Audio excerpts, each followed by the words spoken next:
Manned aircraft, unmanned aerial vehicles, drones. How can we ensure that all these aircraft fly in the same airspace without colliding?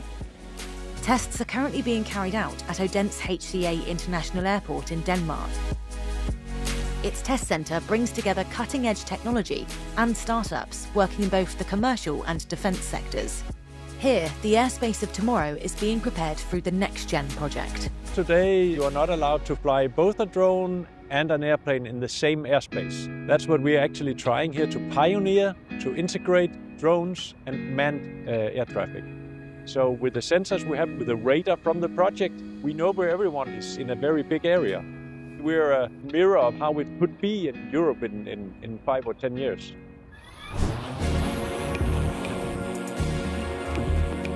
In a world undergoing rapid geopolitical change, time is of the essence.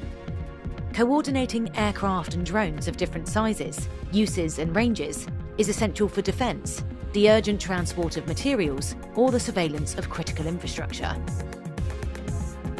August's company has installed a drone box at the airport, 8 sensors capable of detecting anything flying within a radius of over 15 kilometres.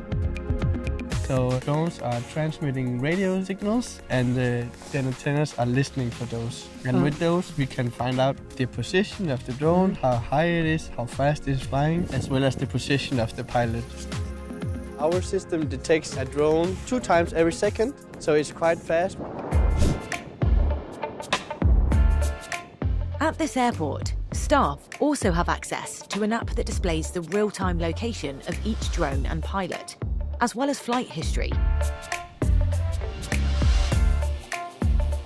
The total budget for the project exceeds €9 million, 40% of which has been funded by the European Union's cohesion policy.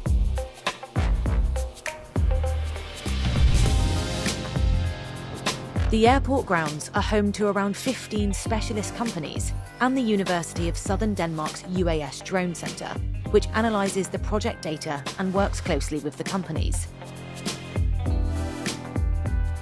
Experiment, crash and learn is their motto.